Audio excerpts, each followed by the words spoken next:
Bienvenidos amigos, y hoy estoy muy contenta porque tengo a un consultor peruano con muchísima experiencia y con mucho que contarnos. Víctor Plaza, gerente general de Plaza Consultores. Bienvenido. Gracias, qué gusto de poder estar en esta reunión y la oportunidad de poder comunicarnos y hacer conocer en realidad las actividades que tiene Plaza Consultores, ¿no? Y eso es lo más importante, porque oímos consultor y cada vez hay más consultores. Entonces, ¿por qué no empezamos por ahí? ¿Qué es exactamente un consultor de Plaza Consultores? ¿En qué le puede ayudar a una empresa a obtener más resultados? La ventaja de nosotros es que tenemos un equipo con bastante formación académica y asimismo características de experiencia en la gestión. Esta formación académica y experiencia en la gestión nos hace también llevar a un tema de la investigación. Las consultorías modernas ahora se tienen que basar en la investigación para poder en realidad dar los elementos de juicio necesarios ante la turbulencia del mercado, ante los cambios que existen en el nivel monetario, políticas monetarias, en los diferentes niveles de demanda que existen y sobre todo la apertura del comercio internacional. Eso significa de que nosotros debemos de considerar la visión de los negocios de una forma un poco más dinámica. Los escenarios ya no son tan estables, ahora son más dinámicos y que tienen varias variables en cada uno de ellos, ¿no? Excelente, entonces son muchas herramientas y hay que verlo de una manera integral y no partes aquí y acá. Vamos a hablar un poquito de quién es Víctor Plaza, porque esto no llega por casualidad y tú estás trayendo una cantidad de experiencias muy diversas que pienso que la gente tiene que conocer para entender un poco por qué tú eres una persona que puede realmente ayudar diferente a las empresas. Hablemos de lo que aprendiste en la milicia como militar. Para mí fue una gran experiencia el estar en la Marina de Guerra del Perú porque me dio en realidad las competencias y capacidades necesarias para poder manejar el tema estratégico, el uso de los recursos, la importancia de la logística móvil, la importancia de las condiciones ambientales y cómo cambiaban las condiciones ambientales. En una unidad naval no solamente cambian las condiciones de mar, cambian las condiciones de viento y sobre todo la oportunidad de poder analizar cuáles podrían ser las amenazas. Por ende, la formación que tuve en la Marina de Guerra del Perú fue bastante importante y fue trascendental, ya que dio inicio en realidad a mi formación académica en el aspecto estratégico. Excelente. Y después hay unos cambios también porque terminas también trabajando en un museo en donde el reto es completamente diferente, volverte creativo y promotor para poder traer más clientes, y después en la parte corporativa que son otros retos y otra gestión. Háblame de esas dos en conjunto. Sumamente interesante el tema del Museo Naval. Tuve la oportunidad de ser director del Museo Naval y me encontré con una situación. ¿Cómo podía hacer para poder hacer llegar y poder traer personas al Museo Naval con productos inanimados? Porque los objetivos museológicos son productos inanimados. Claro, tienen su cédula, tienen todo un tema de restauración y catalogación y de investigación, pero sin embargo el objetivo era abrir el museo a los diferentes segmentos de mercado. Uno de ellos fue, por ejemplo, los turistas que iban al Callao, la posibilidad y la oportunidad de que ellos puedan conocer los ambientes marinos, la historia de la Marina de Guerra del Perú y cómo es que la Marina de Guerra del Perú en realidad ayuda al desarrollo socioeconómico. Pero también otro tema trascendental es cómo los valores de esos objetos o de los héroes navales podían influir en la formación de la juventud. Entonces hicimos una estrategia de tener promotores culturales, de canales de distribución que nos permitían en realidad poder hacer llegar el mensaje de la Marina del Perú y sobre todo de los héroes navales como el almirante Miguel Grau, y por otro lado veíamos la parte económica y logramos en realidad revitalizar el museo y hacer pues en realidad una casa de la cultura. Y una escuela de negocios total, porque ahí estás nombrando todas esas partes de la cadena de valores. Claro, porque nosotros lo que teníamos que hacer era tener una lancha en el mar, pero esa lancha necesitaba todo un aspecto de mantenimiento, logístico y todo lo que era el orden de las guías del museo y los recursos. Los recursos teníamos que conseguirlos de una forma que permita la continuidad de la operación del museo. Y fue un éxito porque en realidad fuimos el primer centro cultural en el Callao durante mucho tiempo. Excelente. Vamos a dar unos tips, unos consejos rápidos para esos empresarios que nos están viendo y aprovechemos el conocimiento y la experiencia de Víctor como consultor. ¿Cuál es el mayor error de las empresas en este momento a nivel organizacional que tú ahí estés viendo? El clima laboral. El clima laboral es trascendental en realidad en generar una cultura organizacional. El clima laboral debe de ser favorable a lo que son las innovaciones. Las organizaciones inteligentes que aprenden a aprender un pensamiento de Peter Senge, del Instituto Tecnológico de Massachusetts, establece efectivamente de que las organizaciones tienen que tener una dinámica de construcción del conocimiento, no solamente aprovechar la tecnología, sino una dinámica de construcción del conocimiento. Eso nos va a permitir enfrentar a las diferentes competencias de tal forma de saber cuándo sacar los productos, por qué sacar los productos y cómo poder tener una distinción, una diferencia. Por ende, las ventajas competitivas de las empresas, que en realidad son temporales, deben estar diseñadas al aspecto humano, al aspecto del capital humano. Ya no podemos hablar de recursos humanos, ahora hablamos de capital humano. ¿Y por qué? Porque es el enriquecimiento de estas personas y es el deseo de poder trabajar contentas en su organización, la posibilidad de mejorar la productividad. Y la productividad es la madre de la competitividad. Claro que sí. Entonces, ¿qué pasa cuando hay un área de recursos humanos que de pronto no entiende las necesidades de otra área de la misma empresa? Falta esa comunicación para que las empresas realmente puedan subir y crecer. Sí, hay un tema trascendental que es la educación corporativa.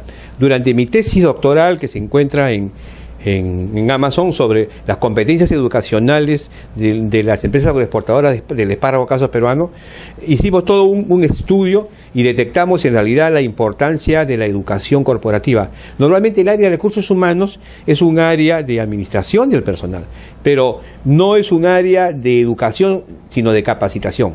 El área de recursos humanos, en realidad, cuando hay un requerimiento de las áreas funcionales sobre mejorar las destrezas de las diferentes áreas funcionales, él consigue al mejor capacitador. Pero ¿cuál es la diferencia entre la capacitación y la educación? En la educación se hace un análisis de diagnóstico de cómo aprenden las personas. Y de esa forma que cuando nosotros conseguimos un capacitador de acuerdo a cómo aprenden las personas, la curva de rendimiento decreciente es menor. Por ende, la motivación inicial ya no tiene un corte muy pronunciado, un declive muy pronunciado, y asimismo las personas se vuelven más proactivas, no reactivas a la capacitación, sino más proactivas. El objetivo es que haya sinergia, y la sinergia nace de la naturalidad. Las leyes de la naturaleza son importantes en una empresa. Y el cambio es muy importante y hay muchos líderes y muchas empresas que son reacios al cambio. ¿Cuál es el consejo de Víctor, consultor, para que las empresas, los líderes entiendan que el cambio es necesario? El cambio es necesario porque le va a dar la supervivencia a la organización en el mediano y largo plazo. Cuando hablamos del cambio estamos hablando del pensamiento estratégico. La diferencia entre un plan estratégico y un pensamiento estratégico es que el pensamiento estratégico es generado por las mentes más concentradas, más específicas de la organización. Me refiero al gerente general o los gerentes funcionales. Ese pensamiento estratégico va a permitir en realidad el fluir del conocimiento y el fluir de las operaciones de las organizaciones. Entonces el cambio, si bien es cierto hay que hacerlo, pero hay que hacerlo de acuerdo a la situación, hay que hacerlo de acuerdo a la amenaza, hay que hacerlo de acuerdo a los activos. Hay dos tipos de segmentaciones bien importantes cuando uno analiza el cambio: la segmentación por cobertura y la segmentación por objetivos. La segmentación por cobertura es cómo la empresa con sus activos puede llegar al mercado meta seleccionado. Pero hay otra segmentación que es importante, es la segmentación por objetivo. ¿Cómo usa el cliente el producto? Un caso muy interesante es el caso de Nestlé y el Starbucks. La gran pregunta es, ¿por qué Nestlé, trabajando mucho tiempo con los diversos tipos de café, no visualizó tiendas tipo Starbucks?